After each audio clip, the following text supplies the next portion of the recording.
Class 7 Honey comb book का chapter number 1 है 3 questions, जिसका कुछ पैराग्राफ्स हम लोगों ने पिछले वीडियो में जाना था और समझा था कि क्या स्टोरी है, और उस स्टोरी को हम लोग इस वीडियो में आगे बढ़ाएंगे और ख़त्म करेंगे। मैं थोड़ा सा कहानी को रिवाइज कर देता हूँ, जिसमें एक राजा हैं जो अपने 3 सवालों के जवाब चाहते हैं, जिनसे कि उनको यकीन है कि अगर ये 3 सवाल के जवाब उनको मिल जाएंगे तो वो कभी भी फेल नहीं होंगे। उनका पहला सवाल है कि किसी भी चीज़ को शुरू करने का सही समय क्या है। दूसरा सवाल है कि उनको किसकी बात सुननी चाहिए, और तीसरा सवाल है कि कौन सा काम पहले करना चाहिए। इस सवालों का जवाब ढूंढने के लिए पूरे राज्य में लोगों को बुलाया जाता है, इनवाइट किया जाता है, लेकिन कोई भी सही जवाब नहीं दे पाता जिससे कि राजा संतुष्ट हो सके। तो वो डिसाइड करते हैं कि एक हर्मिट के पास जाएंगे, जो कि बहुत फेमस है अपनी बुद्धिमानी के लिए, जो जंगल में रहता है। वहाँ जाते हैं। वो अपने घर के पास ज़मीन की खुदाई कर रहा था, लेकिन इनका जवाब नहीं देता है। तो राजा उसकी मदद करने की कोशिश करते हैं कि शायद मैं मदद करूं तो वो मेरा जवाब दे दें, लेकिन ऐसा हर्मिट करते नहीं हैं। वो आराम से बैठ जाते हैं और राजा खुदाई करते करते थक जाते हैं और फावड़ा पटक के कहते हैं कि अगर आपको जवाब नहीं देना है तो आप मुझे बता दीजिए, मैं घर चला जाऊं। लेकिन तभी हर्मिट इशारा करते हैं कि देखो, कोई हमारी ओर आ रहा है। वहीं पर मैंने कहानी को स्टॉप किया था। उसके आगे हम लोग पढ़ते हैं, द किंग टर्न्ड राउंड। जब हर्मिट कहता है कि देखो कोई आ रहा है, तो राजा पीछे मुड़ते हैं and saw a bearded man. Bearded man मतलब दाढ़ी वाला व्यक्ति। रनिंग टूवर्ड्स देम, उन लोगों की ओर दौड़ते हुए आ रहा है। His hands were pressed against his stomach, उसके जो हाथ है उसके पेट पर लगे हुए हैं, यानी दबाए हुए हैं, यानी अपने पेट को वो दबाए हुए हैं। फ्रॉम विच, जहाँ से ब्लड वॉज फ्लोइंग, खून निकल रहा है। When he reached the king, जब वो व्यक्ति राजा के पास पहुंचता है, रीच्ड मतलब पहुंचता है, ही फेंटेड, वो बेहोश हो जाता है, and fell to the ground, और जमीन पर गिर जाता है। The king and the hermit, राजा और साधु, रिमूव्ड द मैन्स क्लोथिंग, उस व्यक्ति का कपड़ा हटाते हैं, and found a large wound in his stomach, और पाते हैं कि उसके पेट पर एक बहुत बड़ा सा वाउंड यानी घाव है। द किंग वॉश्ड, राजा उसको साफ करते हैं, and covered it with his handkerchief, अपने एक छोटे से रुमाल से उसको कवर कर देते हैं। But the blood would not stop flowing, लेकिन खून निकलना बंद नहीं होता। द किंग रीड्रेस्ड, राजा उसे फिर से साफ करते हैं और दूसरे कपड़े से उसको बांधते हैं और ढकते हैं। द वाउंड अनटिल, जब तक कि उस घाव से, at last the bleeding stopped, जब तक कि उसमें से खून निकलना बंद नहीं हो जाता, वो रीड्रेस्ट करते रहते हैं। द मैन फेल्ट बेटर, वो व्यक्ति को बेहतर महसूस होता है, फेल्ट मतलब महसूस होना, and asked for something to drink, और कुछ पीने के लिए मांगता है। राजा ब्रॉट फ्रेश वाटर, जो राजा हैं वो एक स्वच्छ पानी लेकर आते हैं, एंड गेव टू हिम, और उसे देते हैं। By this time the sun had set, और जैसा कि पहले आप लोगों ने पढ़ा होगा कि सूरज अस्त होने के करीब आ गया था, इसीलिए राजा गुस्सा हो गए थे। तो अब तक रीड्रेस करते करते सूरज बिल्कुल ढल चुका है, and the air was cool, और हवा ठंडी हो चुकी है। The king with the hermits help, अब हवा ठंडी हो चुकी है, बाहर ठंडी लग रही है, तो राजा ने हर्मिट की मदद से कैरीड द वाउंडेड मैन, उस घाव लगे हुए व्यक्ति को कैरीड यानी ले गए, इनटू द हट, झोपड़ी में, and led him to the bed, और उसे बेड पर लेटा दिया। लेड मतलब लेटा दिया। The man closed his eyes, उस व्यक्ति ने अपनी आंखें बंद कर ली, एंड ले क्वाइट, क्वाइट मतलब चुपचाप वहाँ लेटा रहा। The king tired by his walk, राजा थक चुके थे क्योंकि वो चलकर आए थे, and work he had done, और यहाँ पर आकर उन्होंने खुदाई भी किया था, इस वजह से वो थक चुके थे। Lay down on the floor, राजा भी वहाँ पर ज़मीन पर लेट गए, and slept through the night, through the night का मतलब होता है पूरी रात, पूरी रात सोए रहे। व्हेन ही अवोक, जब वो जागे, इट वॉज सेवरल मिनट्स मतलब कई minute, before he could remember, उन्हें कई मिनट लगा याद करने में। क्या याद करने में? वेयर ही वॉज, कि वो कहाँ पर हैं, और who the strange bearded man lying on the bed was, और वो जो बियर्डेड मैन है जो बेड पर लेटा हुआ है और वो अजनबी है, स्ट्रेंज है, तो वो कौन है। यानी जब वो उठे तो पहले उन्हें कई मिनट लगे ये समझने में कि वो कहाँ पर हैं और किसके साथ हैं। तभी वो जो बियर्डेड मैन है वो कहता है फॉरगिव मी, मुझे माफ़ कर दीजिए, इन अ वीक वॉइस, बड़े हल्के आवाज़ में, कमज़ोर आवाज़ में। When he saw the king was awake, जब उसने देखा राजा उठ चुके हैं तब वो कहता है मुझे माफ़ कर दीजिए। तब राजा क्या कहते हैं? आई डू नॉट नो, मैं नहीं जानता, and have nothing to forgive for you, मैं तुम्हें नहीं जानता और मैं ये भी नहीं जानता कि मैं तुम्हें किस चीज़ के लिए माफ़ कर दूँ। यू डू नॉट नो मी, अब यहाँ पे वो व्यक्ति कहता है कि आप मुझे नहीं जानते, बट आई नो यू, मैं आपको जानता हूँ। I am that enemy of yours, मैं आपका दुश्मन हूँ। हु स्वॉर, स्वॉर मतलब कसम खाना, जिसने कसम खाया था रिवेंज यानी बदला लेने का आपसे। Because you put my brother, क्योंकि आपने मेरे भाई को मौत की सज़ा दी थी, death, and seized my property, और मेरी सारी प्रॉपर्टी आपने कब्ज़ा कर लिया था, तो इस वजह से उसने बदला लेने का कसम खाया था। I knew you had gone alone to see that hermit, मुझे पता था कि आप उस हर्मिट से मिलने अकेले जा रहे हैं। And I made up my mind, और इसी वजह से मैंने योजना बना लिया, टू किल यू, तुम्हें मारने के लिए, ऑन योर वे होम, जब तुम घर जाओगे तब मैंने तुम्हें मारने का प्लान बनाया था। बट द डे पास्ट, लेकिन दिन बीत गया, and you did not return, और आप वहाँ पर नहीं आए। देखिए ये जो व्यक्ति था ये मारने के लिए प्लान बनाया और सोचा कि जब राजा हट से वापस आएंगे तो मैं मारूंगा, लेकिन दिन वहाँ उनका पूरा बीत गया क्योंकि वो खुदाई कर रहे थे, और इस वजह से क्या हुआ, so I left my hiding place. तब यहाँ पे वो व्यक्ति बता रहा है कि मैंने अपने छुपने की जगह से आगे बढ़ा, मतलब मैं जहाँ छुपा था वहाँ से निकल गया। And I came upon your body guard, और जब मैं आगे बढ़ा तो मुझे आपके बॉडी गार्ड से मेरा सामना हुआ। हु रिकग्नाइज्ड मी, जिन लोगों ने मुझे पहचान लिया, रिकग्नाइज्ड मतलब पहचान लेना। एंड वाउंडेड मी, मुझे घायल कर दिया।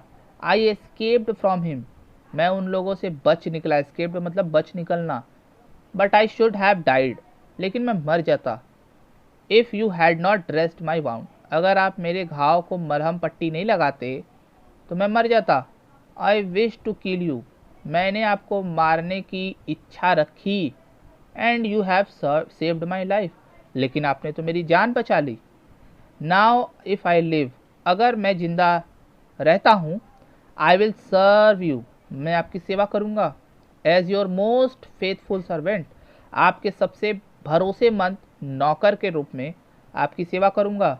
And will order my sons, और मैं अपने बेटों को भी यह आज्ञा दूंगा कि वो भी यही काम करें जो मैं अब करूँगा। फॉरगिव मी, मुझे माफ़ कर दीजिए। The king was very happy to have made peace with the enemy so easily, राजा बहुत खुश थे शांति समझौता करके अपने दुश्मन से बड़ी आसानी से, क्योंकि दुश्मन से इतनी आसानी से अगर समझौता हो जा रहा है, शांति हो जा रही है, तो उससे वो खुशी होंगे। And to have won him over as a friend, और सिर्फ शांति ही नहीं, उनका और उस व्यक्ति का एक दोस्त का रिश्ता बन गया, वो भी बहुत अच्छी बात हुई जिससे कि राजा बहुत खुश थे। ही नॉट ओनली फॉरगेव मी, राजा ने न सिर्फ उसे माफ़ किया, बट सेड, और कहा, he would send his servant, वो अपने नौकरों को भेजेंगे, एंड हिज ओन डॉक्टर, और खुद के डॉक्टर को भेजेंगे, टू लुक आफ्टर हिम, कि उसकी वो देखभाल करे। लुक आफ्टर मतलब देखभाल करना। And he promise to give back, और वादा भी किया कि वो उसकी प्रॉपर्टी वापस कर देंगे। यानी जब उसने क्षमा याचना की राजा से, तो राजा ने सोचा कि उसके दुश्मन से जब शांति समझौता हो रहा है तो इसमें अच्छी बात क्या है, ऊपर से वो मेरा दोस्त भी बन रहा है, तो उन्होंने वादा किया कि मैं अपने नौकर, अपने डॉक्टर को भेजूंगा तुम्हारा इलाज करने के लिए, देखभाल करने के लिए, और तुम्हारी प्रॉपर्टी भी मैं तुम्हें वापस कर दूंगा। लीविंग द वॉन्डेड मैन, यानी जब वो घायल व्यक्ति वहाँ से चला गया, the king went out to the hut, राजा उसको अलविदा कह के वापस झोपड़ी में आए, and looked around for hermit, और साधु को आसपास खोजे। बिफोर गोइंग अवे, वो अपने राजमहल जाने से पहले, ही विश्ड, उनकी इच्छा थी, वंस मोर, एक बार और, टू गेट आंसर्स, कोशिश करने की कि उनको अपने सवालों के जवाब मिल जाए। The hermit was on his knees, hermit जो थे अपने घुटने के बल थे। सोइंग सीड, बीज बो रहे थे, सोइंग मतलब बोना। इन द बेड्स, जो उन्होंने खुदाई किया था बेड, जैसा कि मैंने बताया था, तो उसमें वो बीज बो रहे थे। That have been dug the day before, जो बताया जा रहा है कि उस जगह पे बीज बो रहे थे जहाँ पर पिछले दिन खुदाई हुई थी।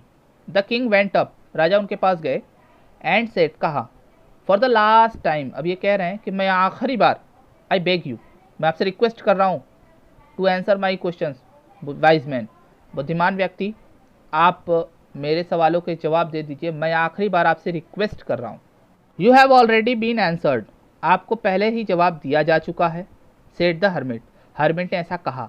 Still bending down to the ground and looking up at the king as he stood before him, hermit ने बैठे बैठे कहा था ये बात, और फिर वो राजा की तरफ देखे, looking up at the king, और फिर वो खड़े हो गए। उन्होंने फिर राजा ने पूछा, how have I been answered, मुझे कैसे जवाब मिल गया। व्हाट डू यू मीन, आपका मतलब क्या है। डू यू नॉट सी, अब यहाँ पे हर्मिट कह रहे हैं क्या आप नहीं देख रहे हो। If you had not pitied, pitied मतलब दया करना, अगर आप मुझ पर दया नहीं करते, मेरी कमजोरी पर कल, and had not dug these beds for me, अगर ये जो बेड आपने खोदा है यहाँ पर, ये नहीं करते मेरी वीकनेस पर दया करके, you would have gone away, आपको यहाँ से जाना पड़ता, अगर आप खुदाई यहाँ नहीं करते, समय नहीं बिताते, तो आप चले जाते। देन दैट मैन, तब वो व्यक्ति, वुड हैव अटैक्ड यू, आपके ऊपर अटैक कर देता, and you would have wished you had state, और आपने तो यहाँ स्टेड मतलब रुकने की, विश्ड यानी इच्छा की। So the most important time was when you were digging the beds, तो सबसे इम्पॉर्टेंट टाइम आप जो जानना चाह रहे थे, पहला सवाल कि सबसे इम्पॉर्टेंट टाइम क्या है, तो सबसे इम्पॉर्टेंट टाइम था वो बेड को खोदना, क्योंकि अगर आप वो नहीं खोदते, आप जाते, तो वो व्यक्ति आपके ऊपर अटैक करता। And I was the most important man, and to do me good was your most important business. अब यहाँ बता रहे हैं कि सबसे इम्पॉर्टेंट टाइम क्या था, वो आपका बेड को खोदना, और सबसे इम्पॉर्टेंट व्यक्ति मैं था आपके लिए उस समय पर, और सबसे इम्पॉर्टेंट काम क्या था आपका, कि मेरे साथ अच्छा करना, क्योंकि अगर आप मेरा अच्छा नहीं सोचते, मेरी कमजोरी पर दया नहीं दिखाते, तो आप खोदते नहीं, तो खोदते नहीं तो आपके ऊपर अटैक होता। तो ये तीनों काम यहाँ पर बता दिए कि देखिए ये सारी चीज़ें हैं, आपको जवाब मिल चुका है।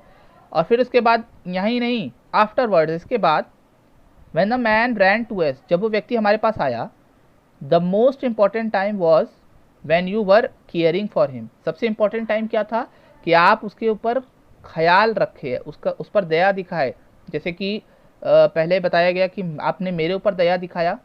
और फिर दूसरी बार सबसे इम्पॉर्टेंट टाइम क्या आया, जब आपने उसका केयर किया, उस घायल व्यक्ति का केयर किया।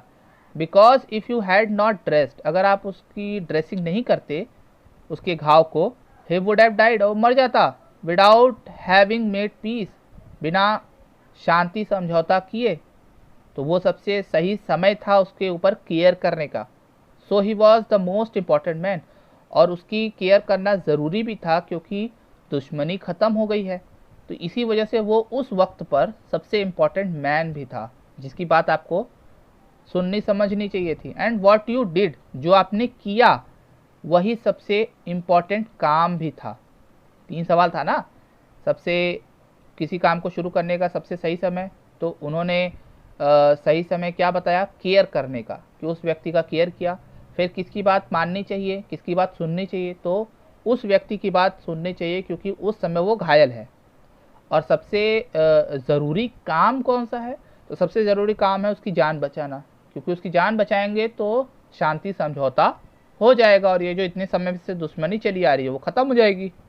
तो अंततः ये 2 किस्से बताकर हर्मिट ने जवाब दिया, रिमेंबर देन, याद रखो, there is only one time that is important, सिर्फ एक वक्त इम्पॉर्टेंट है, और वो वक्त क्या है?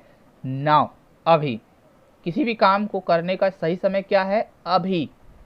It is the most important time, सबसे इम्पॉर्टेंट टाइम होता है अभी, because it is the only time we have any power to act. हमारे पास फ्यूचर में एक्ट करने का, काम करने का ताकत नहीं होता, पास्ट में जाके काम करने का ताकत नहीं होता। हमारे पास ताकत कब होता है? नाउ, अभी करने का। इसीलिए हमें कोई भी काम को सही करने का समय अभी होता है। तो ये पहले सवाल का जवाब हुआ। The most necessary person is the person you are with. यहाँ बताया जा रहा है कि सबसे इम्पॉर्टेंट व्यक्ति वो है जिसके साथ आप उस मोमेंट पर हैं, उस क्षण में हैं।